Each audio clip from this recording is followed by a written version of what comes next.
Turns out yesterday's live stream was actually unlisted. I forgot to turn it on to public, so yeah. I just made it public just a few moments ago. I'm really sorry about that. I rarely make a blunder like that. Forgot to actually turn on the live stream. But I did a live stream, but it felt like a pre-recorded video now. I'm really sorry about that. But what I'm going to talk about today is not that different from what I talked yesterday, but today I only talked about stuff from what I've heard and what I've seen on the internet, not from me watching it. So, previous live stream I talked about how people are saying that how bad Raw after WrestleMania was. Like, it's not what they were expecting. So, me who has not watched the show was like, huh, is that so? And then with like all of the reports saying that Vince McMahon was backstage and also he has now been assigned as the CEO of WWE again by Endeavor, people were losing their mind, especially me. I was losing my mind as well. Because when people are saying that Raw was really, really bad, I was thinking, is this the work of Vince McMahon? Like, is he back? And then, this is before I watched the show, and I found out that even though Triple H is still the head of creative, but the final saying of the show will be Vince McMahon. So we are we are kind of doomed right now because no matter what, even if Triple H is still in creative, if Vince McMahon has the final saying in how the program is going to be, it's all or nothing. Like for example, Triple H is going to have this like three match for the main event of the show, and then Vince McMahon was like, "Nah, I don't like it." It could happen, or maybe we have like a really well built storyline, and then the, this moment will be the blow up match. Like it's going to end right here. This is the end of the chapter. But if Vince does not like it, it's not going to happen, and all of the stuff that has been built until that very moment will just start to crumble. And I'm afraid that's what's going to happen in the future of WWE. I'm hoping that this Raw is just like a bad Raw for WrestleMania, not because Vince is back, but because it's like unwritten rule that Raw for WrestleMania is going to be really bad, especially for like the last couple of years. Raw after WrestleMania has been really really bad. Like I'm talking about like 2019 Raw after WrestleMania. That was bad with the rise of AEW and then uh, with how with like the lack of storyline going to that show. Yeah, Raw after WrestleMania in 2019 was really bad. But I'm going to say my opinion right now after watching Raw after WrestleMania this year. It started pretty strong with the promo from Triple H. He kind of like give his gratitude to the WWE Universe and everyone backstage, the performers, the staff, and especially Stu, the cameraman. Well, come on, everybody loves Stu. Even John Cena loves Stu, so we have to love Stu. And he's saying that with all of the news that has been brought into the light regarding WWE merging with UFC under this company called Endeavor, Triple H said that they're not going anywhere, they're staying right here, and then with the motto, then now forever they will be together. And I think that is a really great announcement saying that they're not going anywhere with this merging. Nothing will happen with the product. And then we have the promo between Cody Rhodes and Roman Reigns. They're going to have a tag team match and possibly a rematch on the line, but now a tag team match. And then Brock Lesnar comes in. He's going to be his tag team partner. And well, that's literally some of the good things about the night. Since the main event was like non-existent, like literally the main event non-existent. Like the main event did not happen because Brock Lesnar turned heel. So what else happened in that match? I'm sorry, in this show, Omos squash in a squash match against Elias, and then possibly the Bloodline is going to put the Usos aside because Paul Heyman sent them to the jet so they could like have a feast, and then he went into the locker room and he said that they have been dealt with. So this is this is just like my theory going on, but I think a lot of people also think this way. I think Roman Reigns is disappointed with his cousins, the Usos, because they lost their tag team titles. So I think Roman would. So in my, from my point of view, I think Roman would think that the Usos does not belong in the bloodline anymore, and then he will force Solo Sikoa to betray his own brothers. And I think that would be a really great storyline, so that the fall of the bloodline does not actually come from people outside of the bloodline, but actually from the inside of the bloodline. And I think that will be a really interesting storyline to tell. So Sosiko was forced to betray the Usos, and then we can go either way. We could go whether Solo is doing it or Solo refusing to do it, and both ways it's going to be interesting. If you refuse to do it, then we could see the Usos and Sosikoa retaliating against Roman Reigns. But if he is willing to do it, then it is the job for Jey Uso to win back his brother, and he's going toe to toe with Roman Reigns, the tribal chief, to take down the bloodline. And I think that would be a really interesting storyline. That would be like the blow up match for this storyline as a whole that started back in 2020. So Austin Theory and Rey Mysterio had a match.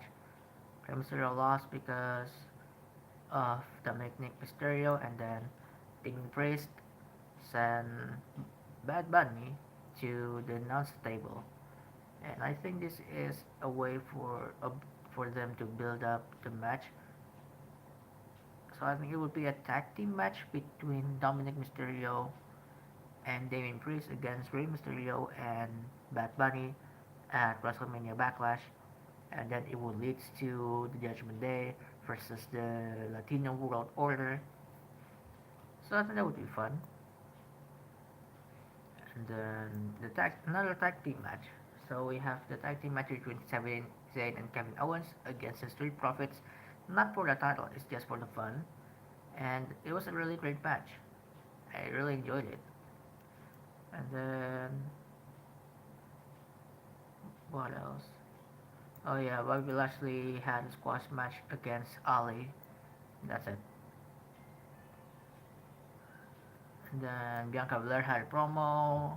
She was interrupted by Rhea Ripley, and then she said that both of them will one day cross again.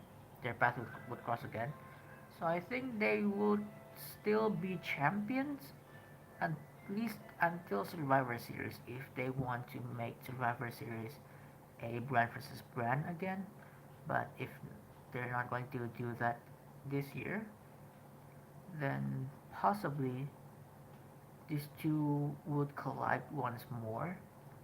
but in a title versus title match. And I don't know if I'm into that idea or not. The last time we've seen a title versus title match for the women's title was back in 2019, isn't it? The triple threat match, or or was that 2018? Was that 2018? Let's see, Becky Lynch versus Charlotte Flair versus Ronda Rousey. It was, when was it? It does not tell me.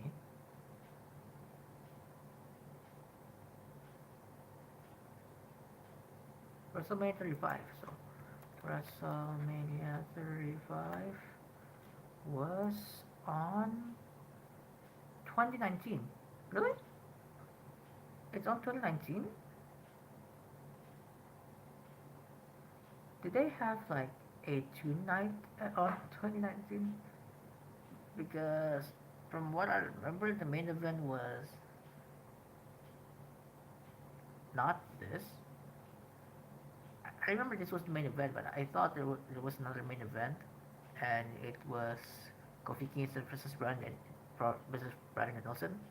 But I might be wrong. But yeah, where was I?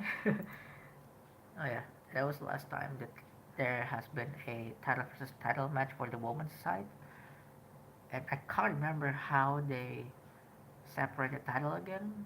So I'm not willing to see that happening again in the future, especially if they want to actually unify the title and make it into one. That won't be a great idea. I think they should make it like a champion versus champion match, but not for the title. I think they could deliver without the match, without the titles on the line. And then we got a tag match between Damage Control against Liv Morgan and Raquel Rodriguez. Damage Control lost. Bailey was nowhere to be seen. I will talk about that later on. And then Liv Morgan and Raquel Rodriguez is going to challenge for the tag titles next week. And then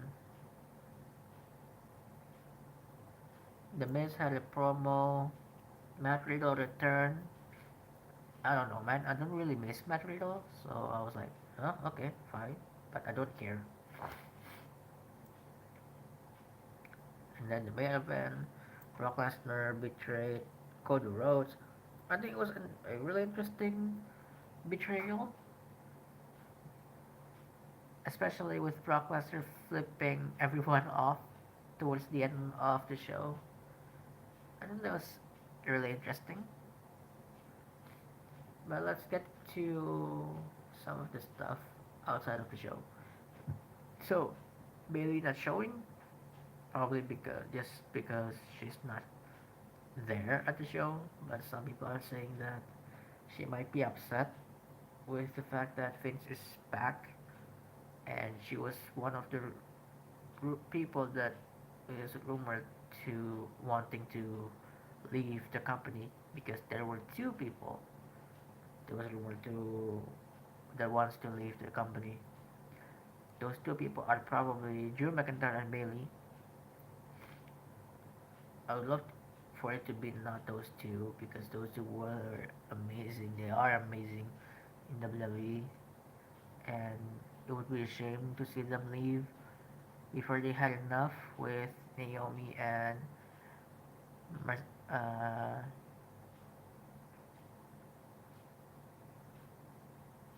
Mercedes Monet. What's her name? Sasha Banks. What's her name? Mercedes Monet. Oh yeah, Mercedes Monet. Yeah, I forgot her name. Mercedes Monet. Yeah, so I don't want the same case for Bailey and Drew happen because we already lost Mercedes Monet and Naomi, which are like one of two of the best performers in WWE for the women's side, especially Sasha Banks. She was one of the four horsewomen alongside Bayley, Becky Lynch, and Charlotte Flair. So yeah, it would be a shame if anyone else is going to get released or they ask for their release. So talking about release, two NXT superstars actually asked for their release. Rick Fowler and Jackie Reed. They are formerly known as the Grizzled Young Veterans back in NXT UK, and then in NXT they are now part of the schism with Joe Casey, and they asked for their release, and I'm not sure if their release are granted or not. Some people are saying that their release have already been granted, but there is still no confirmation from WWE's Twitter because most of the time when they release their superstar, they will make a Twitter post like WWE has released blah blah blah blah. We wish them the best for their future endeavors, you know. But I have not seen or heard any post regarding the release of Ripala and Jagger Reed. So we'll see. We'll see. And yeah, in my opinion, as a Raw after WrestleMania show, it was not that great. It just felt like another episode of Monday Night Raw, which is not what it's supposed to be. You are making a Raw after WrestleMania. It should be impactful, but this feels like just another Monday, and I don't like it at all. I don't like it at all.